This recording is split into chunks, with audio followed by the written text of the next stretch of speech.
application na pinakamadaling ma-approve. Alam ko na lagi kayong rejected dyan at sawang-sawa na rin ka i-install ng mga loan application tapos walang napapala. So for today's video guys, mga legit, SEC registered po yung ating pag-uusapan na kahit ikaw ay may bad credit history, kahit ikaw ay may utang pa sa ibang loan application, makakautang ka po dito. At pwede ka rin daw ma-approve ng sabay-sabay. So let's see kung legit yung mga yan ha. Kaya before kayo mag-apply sa apat na loan application na to, samahan nyo muna ako hanggang dulo para i-share ko sa inyo yung kanilang loan terms, magkano ang pwede nilang ipautang sa inyo, magkano nyo siya babayaran, at kung hanggang kailan yung kanyang repayment period. Kaya kung gusto mo na magantong video at hindi ka pa nakasubscribe, i-click mo na po yung subscribe button, turn on the notification bell para updated ka sa gantong usapan at syempre sa aking pag-giveaway. So every week po, kumukuha po ako ng 5 nagko-comment sa aking mga video. So stay connected, stay active lang. And for today's vlog nga po, ang lahat ng to ay hindi nyo na kailangang i-download. Hindi na kayo magwo-worry kung ma-access man nila yung mga contact reference nyo, contact list nyo, or yung mismong device nyo guys. Kasi through website, pwede na kayo mag-apply sa kanila. So ito yung apat na loan application na meron ako guys. Pero disclaimer lang ha, wag muna kayo mag-apply hanggat hindi nyo alam yung loan terms, service fee, transfer fee, at kung hanggang kailan siya babayaran. Alamin nyo muna bago kayo mag-apply.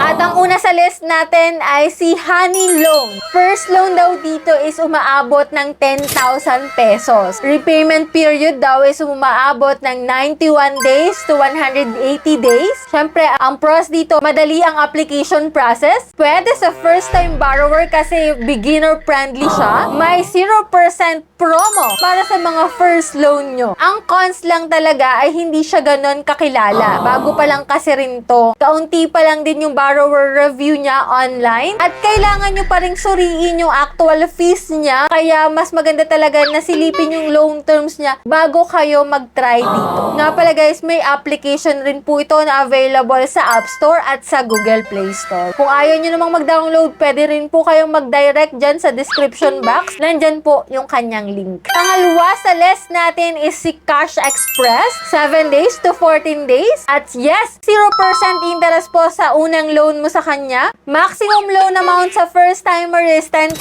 at 20,000 naman kapag repeat borrowers. So dito guys, ang cons niya, syempre kung wala kang pambayad, within your due date, halimbawa 7 days, pwede mong i-extend ulit yon ng 7 days.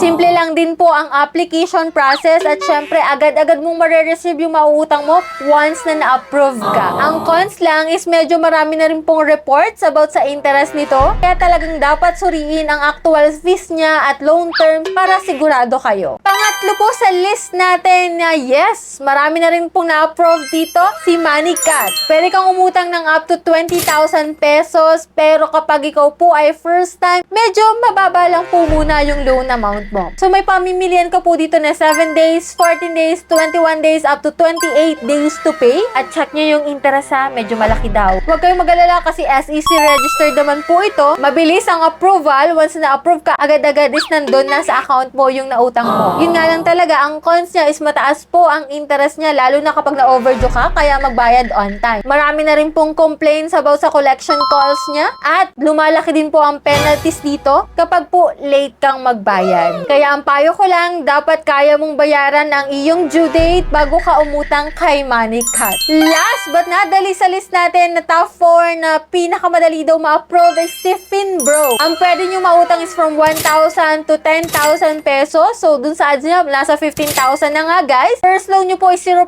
interest rate. May repayment period siya na 14 days hanggang 30 days at pwede po hanggang 12 months kapag ikaw ay medyo matagal na at na-build na rin yung trust dito kay Finbro. SEC registered at syempre mataas din po ang pwede yung mautang sa first loan nyo sa kanya. Yun nga lang guys, syempre ang cons dito, may ilang reklamo na rin talaga about sa kanilang collections kapag ikaw ay na-overdue, kaya wag talaga magpapa-late payment guys. Diyan tayo nagkakaproblema. At limited limited lang din talaga yung ID na available dito. So, sa apat na loan application na nabanggit ko talaga, si Finbro yung pinakang nire-recommend nila pagdating talaga sa approval rate. Pero for my experience, siguro para sa akin, si Moneycat at si Cash Express, kasi sila yung loan application na meron po akong active loan as of now. Ngunit sabi ko nga, iba-iba po tayo na experience sa mga loan application at iba-iba rin yung mga online loan app na yan. Kaya let me know your opinion kung agree kayo sa apat na to na sila daw ang pinakamadaling mag-approve ngayong 2026 ng inyong mga application. So let me know dyan kung anong masasabi nyo, kung agree ba kayo na madali nga bang ma-approve dito or madaling ma-reject. So comment nyo lang po dyan sa comment section. And for those na hindi pa dyan nakasubscribe sa aking YouTube channel, kindly click the subscribe button, turn on the notification bell, and be updated sa aking mga latest uploads. So bye-bye na muna for now guys. See you on my next video.